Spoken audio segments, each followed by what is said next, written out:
ఈ సెషన్లో విండోస్ ఎక్స్ప్లోరర్లో మనం మై కంప్యూటర్ కింద ఉండే రకరకాల డ్రైవ్స్, అంటే ఇవి హార్డ్ డిస్క్కి సంబంధించిన డ్రైవ్స్, ఇంకా మీరు పెన్ డ్రైవ్ కావచ్చు, ఇట్లా రకరకాల డ్రైవ్స్ యూజ్ చేసినప్పుడు వాటిల్లో ఫోల్డర్స్ ఎలా క్రియేట్ చేయాలి, ఆ ఫోల్డర్స్లో ఫైల్స్ ఎలా స్టోర్ చేయాలి, వాటిని ఎలా మేనేజ్ చేయాలి అనేది చూస్తాం. మరి ఇప్పుడు ఫర్ ఎగ్జాంపుల్ నేను సి డ్రైవ్ మీద క్లిక్ చేస్తున్నాను. హార్డ్ డిస్క్లో ఈ సి డ్రైవ్ అనేది ఒక డ్రైవ్. మరి ఇప్పుడు దీని కింద ఒక ఫోల్డర్ క్రియేట్ చేయాలి. ఫోల్డర్ లేదంటే డైరెక్టరీ అనొచ్చు. ఇక్కడ రైట్ క్లిక్ చేయండి, న్యూ ఫోల్డర్. సో ఇక్కడ న్యూ ఫోల్డర్ నేమ్ ఏంటి? ఫర్ ఎగ్జాంపుల్ నేను ఎడుసాఫ్ట్ అని ఇస్తున్నాను. ఎంటర్ ప్రెస్ చేయండి. మరి ఎడుసాఫ్ట్ అనే ఫోల్డర్ కింద ఇంకొక సబ్ ఫోల్డర్ రావాలి అనుకోండి. సో దీని మీద డబుల్ క్లిక్ చేయండి. మళ్ళీ ఇప్పుడు ఫోల్డర్ ఈజ్ ఎంటీ అంటుంది. ఇప్పుడు మళ్ళీ రైట్ క్లిక్ చేయండి, న్యూ ఫోల్డర్. సో ఇప్పుడు ఎడుసాఫ్ట్ ఇక్కడ ఆడియో అనే ఒక డైరెక్టరీని క్రియేట్ చేశాను. అట్లనే ఎడుసాఫ్ట్ కిందనే ఇంకొక డైరెక్టరీ కావాలనుకోండి, మళ్ళీ న్యూ ఫోల్డర్. ఇప్పుడు డాక్యుమెంట్స్ అనే ఒక రైట్ క్లిక్ అండ్ రీనేమ్ ఇట్లా వచ్చినప్పుడు, సో డాక్స్ అనే ఒక ఫోల్డర్ క్రియేట్ చేశాను. మరి ఆడియో కింద మళ్ళీ క్లిక్ చేసి మీరు ఇంకొక ఫోల్డర్ కావాలనుకోండి, ఆడియో ఓల్డ్, అట్లనే న్యూ, ఇట్లా ఒకదాని కింద ఒకటి సబ్ ఫోల్డర్స్ మీరు క్రియేట్ చేసుకోవచ్చు. ఇక్కడ చూసినట్లయితే మీకు తెలుస్తుంది, ఎడుసాఫ్ట్ వచ్చింది, డబుల్ క్లిక్ చేయండి.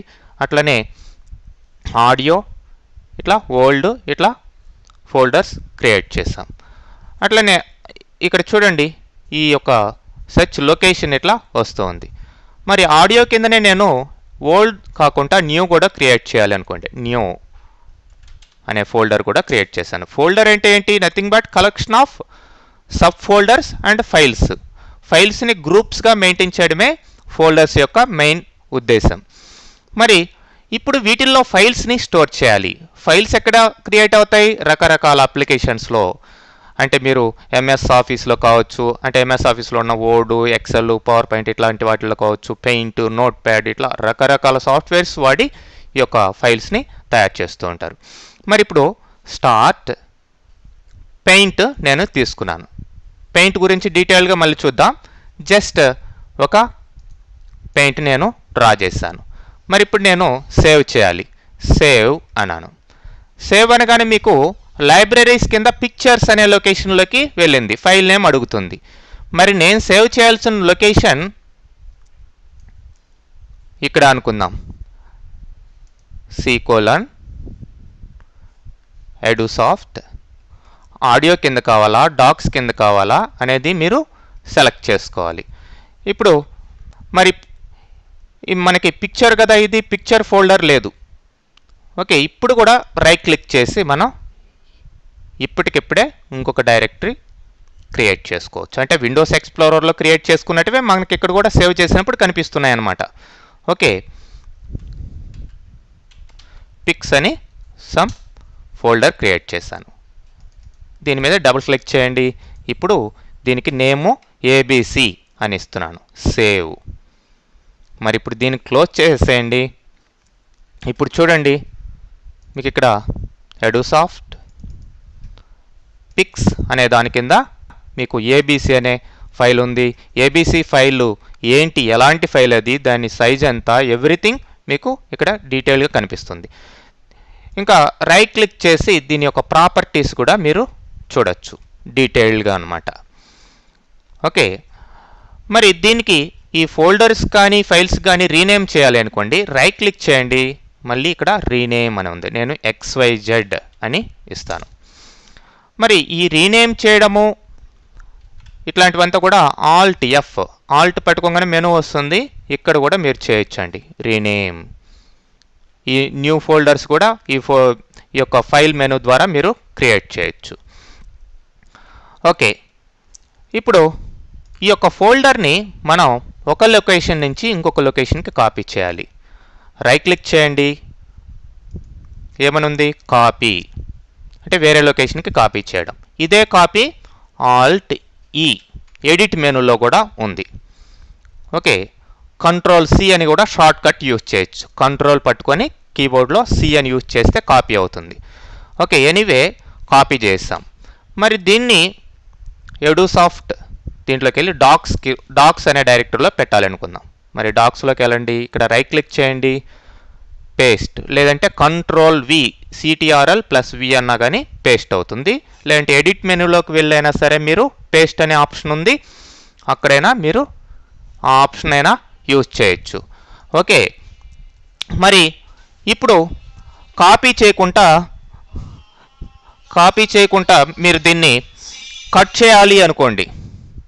అంటే ఇక్కడ వద్దు, వేరే లొకేషన్కి వెళ్ళాలి అంటే ఇప్పుడు ఈ యొక్క పిక్స్ అనే దాంట్లో XYZ అనేది ఉంది, అదేవిధంగా ఇంకెక్కడ ఉంది, డాక్స్లో కూడా ఉంది. అట్లా కాకుండా ఈ డాక్స్ అనే దాని కింద వద్దు అనుకుందాం. ఈ ఫైల్ కట్ అంటే ఇక్కడి నుంచి పూర్తిగా తీసేసి వేరే లొకేషన్లో పెట్టడం. ఫర్ ఎగ్జాంపుల్ ఆడియో అనే దాంట్లో పెడదాం, ఆడియో న్యూ దాంట్లో పెడదాం. ఇప్పుడు రైట్ క్లిక్ చేసి పేస్ట్ అనండి. ఇప్పుడు అక్కడి నుంచి ఫైల్ ఇక్కడికి షిఫ్ట్ అయిపోయి ఉంటుంది అనమాట, అక్కడ ఉండదు. ఇంతకు ముందర కాపీ చేసాం కాబట్టి అక్కడ ఉంది, మనం పేస్ట్ చేసిన లొకేషన్లోనూ ఉంది. మరి ఇప్పుడు ఫైల్ వద్దనుకుంటే, అంటే ఫైల్ కానీ ఫోల్డర్ కానీ ఏది వద్దనుకున్నా సరే దాని మీద క్లిక్ చేసి జస్ట్ రైట్ క్లిక్ చేసి డిలీట్, లేదంటే కీబోర్డ్లో కూడా మీరు డిలీట్ బటన్ ప్రెస్ చేస్తే డిలీట్ అవుతుంది. డిలీట్ అయిన ఫైల్స్ ఎక్కడికి వెళ్తాయి, రీసైకిల్ బిన్. ఇక్కడ చూడండి, రీసైకిల్ బిన్ ఇది చూపిస్తుంది. ఎస్, అంటే రీసైకిల్ బిన్ అనేది మీరు డిలీట్ చేసిన ఫైల్స్ని ఫోల్డర్స్ని టెంపరవరీగా స్టోర్ చేసుకునే ఒక లొకేషన్ అనమాట. మరి మీరు అక్కడి నుంచి రికవర్ కూడా చేసుకోవచ్చు.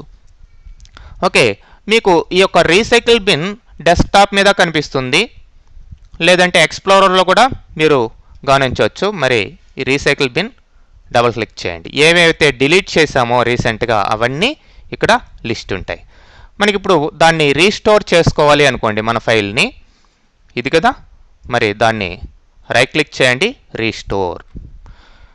రీసైకిల్ బిన్లో ఇంతకు ముందర డిలీట్ చేసిన ఫైల్స్ అన్నీ ఉన్నాయి, మరి ఇవి ఇక్కడ వద్దు, కంప్లీట్గా రిమూవ్ చేయాలి అంటే ఇక్కడ ఎంటీది రీసైకిల్ బిన్, లేదంటే అన్నిటిని రీస్టోర్ చేయాలి అంటే డిలీట్ చేసినటివి మళ్ళీ తీసుకొని వచ్చేయాలి అనుకుంటే రీస్టోర్ ఆల్ ఐటమ్స్, అన్నీ బ్యాక్ వచ్చేస్తాయి అన్నమాట.